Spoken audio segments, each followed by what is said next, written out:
மதுரை பக்கத்தில் இருக்கிற ராயர்பாளையன்ற ஒரு கிராமம். அது கரண்ட் செல்ஃபோன் இல்லாத காலம். அந்த ஊரில் மொத்தமாகவே 30 குடும்பம் தான் இருக்காங்க. அதில் ஒரு குடும்பம் தான் மாயனும் அவர் மனைவியும். ஒரு நாள் தோட்டத்தில் அவரும் அவர் மனைவியும் வேலையை முடிச்சுட்டு குளிக்க கிணத்துக்கு போகிறாங்க. கிணத்துல இருந்து ரொம்ப வெளிச்சமாக ஏதோ ஒன்று தெரியுது. சுற்றி முற்றி பார்த்தா அங்கே யாருமே இல்லை. உடனே மாயன் கிணத்துல குதிச்சிட்டாரு. வேகமாக உள்ளே போகிறாரு. அந்த வெளிச்சத்தை பார்த்து உள்ளே போக போக ரொம்ப மின்னு. கொஞ்சம் கிட்ட போகிறப்ப பக்கத்தில் ஒரு ஆணோட தலை வருது. வெறும் தலையோட உடம்பே இல்லாம நிக்குது. மாயன் பயந்து போய் வேகமா மேல வரான். காளியம்மா பார்த்துட்டு ஏன் என்னாச்சுன்னு கேட்கிறான். ஒண்ணு இல்லைன்னு சொல்றான். அது என்னன்னு மறுபடியும் கேட்கிறா. நான் கிட்ட போறதுக்குள்ள ஏதோ ஒரு உருவம் வெறும் தலையோட என்னை பார்த்துச்சுன்னு சொல்றான். காளியம்மா பயந்து போய் அப்ப வேணா வேகமா மேல வாங்கன்னு கூப்பிடுறான். மாயன் அந்த வெளிச்சத்தை பார்த்துட்டே இருக்கான். இல்ல அது என்னவா இருக்குன்னு நான் பார்த்துட்டு தான் வருவேன் அப்படின்னு சொல்லிட்டு மறுபடியும் உள்ள போறான். காளியம்மா வேணான்னு சொல்றான். சொல்ல உள்ள போறான். ரொம்ப நேரம் ஆகியும் மாயன் வெளியே வரல. பயத்துல அவ கத்துறா. அப்ப கிணத்துல இருந்து வந்த வெளிச்சம் திடீர்னு மறையும். இப்ப பார்த்துட்டு இருக்கப்ப மேல தலை தெரியுது. அப்பதான் காளியம்மாக்கு உயிரே வருது. திடீர்னு காளியம்மா மூஞ்சில ஒரு பயம். தண்ணியில பாக்குறப்ப அது மாயம் தலை இல்ல, ஒரு அகோரமான ஆம்பளை தலை செவ்வந்த கண்ணோட தெரியுது. அது ரொம்ப கோரத்தோட அவளை பாக்குது. திடீர்னு முழுசா தலை மேல தெரியுது. அப்பதான் பாக்குறா தலைக்கு கீழே எதுவுமே இல்லைன்னு. பயத்துல கத்துறா. மறுபடியும் முழிச்சு பாக்குறப்ப அந்த தலை அங்க இல்ல. ஒரு மூளையில மறுபடியும் அந்த தலை மேல வருது. காளியம்மா அங்க இருந்து ஓடலாம் நினைக்கிறப்ப உள்ள இருந்து ஒரு குரல். யாருன்னு பாக்குறா. அது மாயன். வேகமா மேல வந்து கைய நீட்டி காமிக்கிறான். அது ஒரு தங்க நிறத்துல இருக்கிற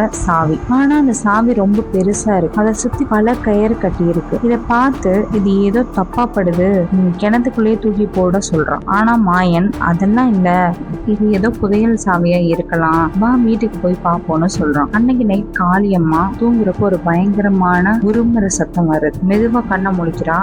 அவளுக்கு எதிரில மாயன் இவளை பார்த்து சிரிச்சுக்கிட்டே உட்கார்ந்துருக்கான். ஆனா அவ அதுக்கு பயப்படல.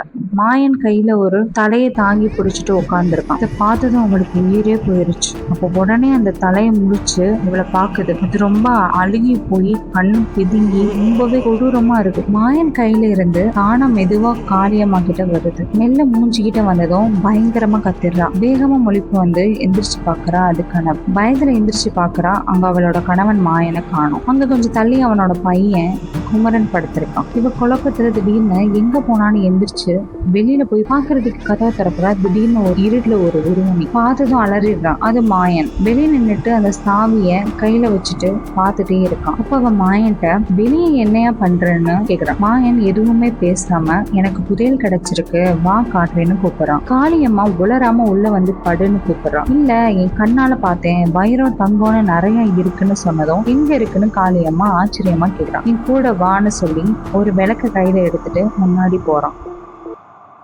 காளியம்மாவும் பின்னாடியே போறான். ஊருக்கு வெளியில நடுராத்திரியில கூட்டிட்டு போயிட்டு இருக்கான். போறப்ப இங்கே அவ்வளவு தூரம் கூட்டிட்டு போறேன்னு கேட்டுட்டு இருக்கான். பதில் எதுவுமே பேசாம முன்னாடி கையில விளக்கோட போறான். மறுபடியும் உண்மையாவே புதையலான்னு கேக்குறான். அதுக்கு ஆமான்னு சொல்றான்.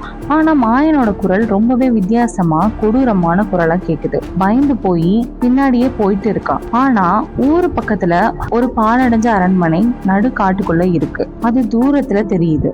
பயந்துட்டு இங்க எதுக்கு கூட்டிட்டு வர, எனக்கு பயமா இருக்குன்னு சொல்றான். அதுக்கு மாயன் அங்கதான் நான் சொன்ன புதையல் இருக்குன்னு சொல்றான். ஒரே இருட்டா இருக்கு. அந்த நிலா வெளிச்சத்துல அந்த பழைய அரண்மனை பார்க்க ரொம்பவே பயமா இருக்கு. அந்த இடத்துக்கு அந்த ஊர்க்காரங்க யாருமே போக மாட்டாங்க. ஏன்னா அந்த அரண்மனையில தினமும் ஒரு தலையில்லாத முண்டம் அந்த அரண்மனையை சுற்றி வரும்னும் அங்க நிறைய பேர் அதை பார்த்திருக்காங்க. பார்த்தவங்க யாருமே இப்போ உயிரோட இல்லைன்னு அந்த ஊர்ல பேசிப்பாங்க. அதனாலயே அங்க யாரும் போக மாட்டாங்க. காளியம்மாக்கு கிட்ட போக போக கையெல்லாம் நடுங்குது. அது சின்ன அரண்மனை தான். வெளியிருந்து பாக்குறப்போ அந்த இடம் எல்லாம் நிறைய இடிஞ்சு போயிருக்கு. அந்த அரண்மனை வாசலை பார்க்க ரொம்ப கொடூரமா இருக்கு. ஏன்னா அந்த வாசல்ல ஏதோ ஒரு மிருகத்தோட எலும்பு கூட இருக்கு. அதெல்லாம் பார்த்துட்டு உள்ள கூட்டிட்டு போறான் மாயன். பின்னாடி வந்த காளியம்மா உள்ள ஒரு சத்தம் வர்றத பாக்குறான். அங்க யாரோ இருக்காங்கன்னு தெரியுது. இவன் பயத்திலே கொஞ்சம் முன்னாடி போய் பாக்குறான். அங்க ஒரு உருவம் பின்னாடி திரும்பி இருக்கு. அதை பார்த்து அதிர்ச்சி ஆயிடுறான். இவன் பயந்து யாருன்னு கேட்டுட்டு கொஞ்சம் கிட்ட போறான். அப்ப அந்த உருவம் எதையோ தோண்டிட்டு இருக்கிறத பாக்குறான். அது ஒரு ஆளு. நீங்க யாருன்னு காளியம்மா கேட்க அந்த ஆளு தோன்றதை நிறுத்திட்டாரு. இவளுக்கு கையெல்லாம் நடுங்கிட்டே பின்னால வந்த மாயனை பார்க்க திரும்புறா. அங்க யாருமே இல்லை. ஷாக் ஆகி முன்னாடி பார்க்குறப்போ அவளுக்கு பேரதிர்ச்சி. அந்த தோண்டிட்டு இருக்கிறதே மாயன் தான். அப்போ நம்ம கூட இவ்வளோ நேரம் வந்தது யாருன்னு யோசிக்கிறா. அப்போ முன்னாடி இருந்த மாயனோட உருவம் கொஞ்சம் கொஞ்சமாக மாறி அகோரமான ஒரு உருவமாக தெரியுது. இதை பார்த்துட்டு காளியம்மா பயந்து கத்திடுறான். இந்த வீட்டில் இவனோட பையன் குமரன் டக்குன்னு முழிப்பு வந்து எழுந்திரிச்சு பார்க்குறான். அவன் அம்மா அப்பா அங்கே இல்லை. எங்கே போயிருக்காங்கன்னு நினச்சிட்டே தண்ணியை குடிக்கிறான்.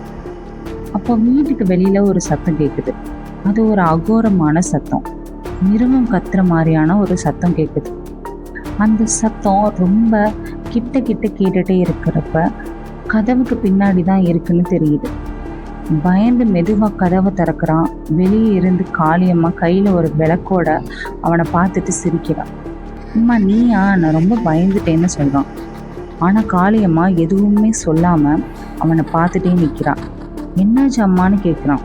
உங்கள் அப்பா புதையல் எடுக்க போகிறேன்னு சொன்னார், கூட உன்னையும் கூட்டிகிட்டு வர சொன்னாருன்னு சொல்கிறான். அப்பா என்னன்னு கேட்குறப்போ அவர் அங்கே புதையல் தோண்டிட்டு இருக்கிறாரு, யாருக்கும் தெரியாமல் உன்னை கூட்டிகிட்டு வர சொன்னார் வான்னு சொல்கிறான். குமரனும் பின்னாடியே போகிறான். முன்னாடி போகிற காளியம்மாவை பார்க்குறான். அம்மாவோட நடை பேச்சு எல்லாமே வித்தியாசமாக இருக்குன்னு யோசிக்கிறான்.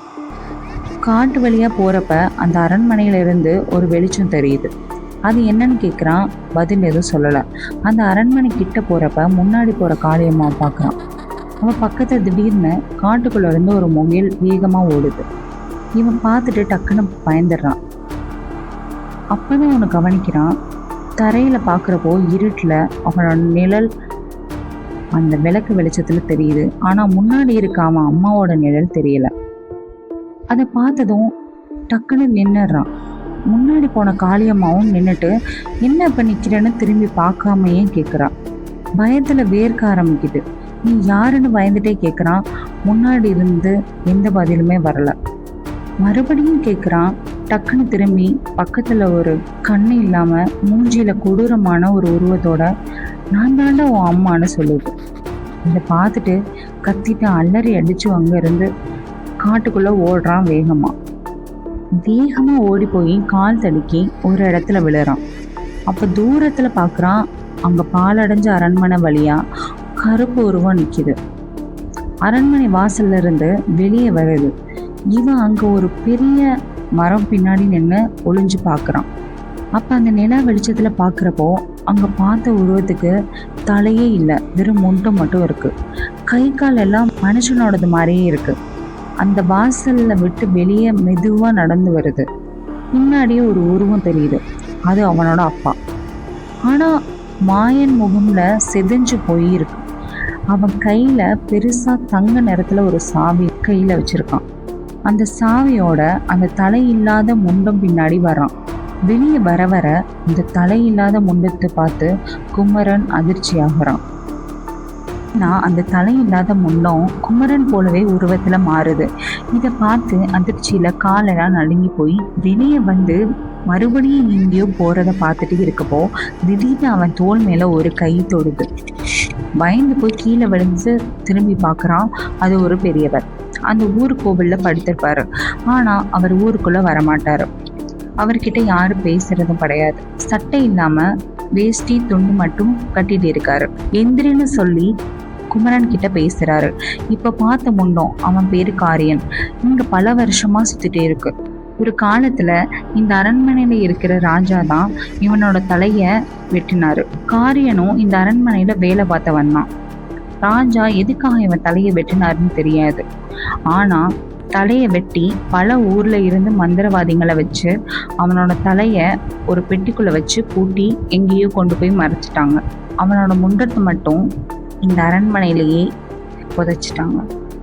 அந்த பூட்டின பெட்டியோட சாவியை மந்திரிச்சு கண்ணுக்கு தெரியாத இடத்துல போட்டுட்டாங்க. ஏன்னா அந்த சாவி யாரு தொட்டாலும் அது இவன் கைக்கு கிடைச்சிரும். அந்த சாவியை சபிக்கப்பட்டு வச்சிருக்காங்க. இந்த முண்டத்தினால தண்ணி கிட்ட நெருங்க முடியாது. அதனாலேயே எங்கேயோ தண்ணிக்குள்ள சாவியை புதைச்சிருப்பாங்க.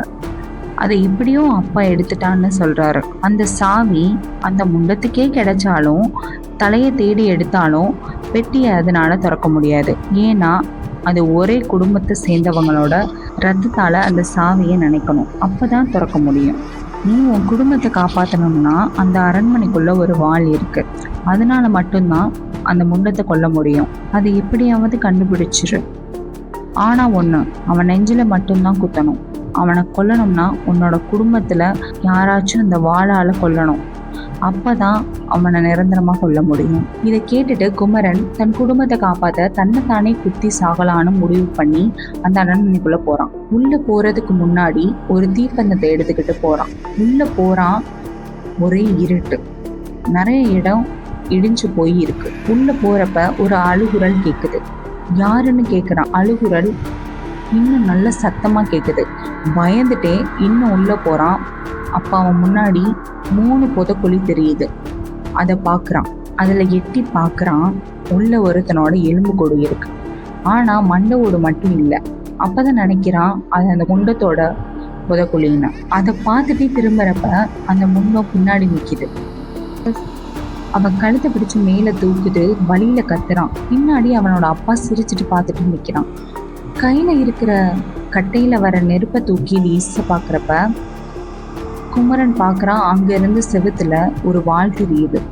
வேகமா எடுத்து அவனை தூக்கி வச்சிருந்த முண்டத்தோட இதயத்திலே குத்துறான். அப்ப அவன் கீழே விட்டுட்டு அப்ப திடீர்னு மாயனோட உடல் வேகமா வந்து குமரனோட கழுத்துல இறுக்கி பிடிக்குது. எவ்வளவோ முயற்சி பண்ணியும் அந்த கையை எடுக்க முடியல.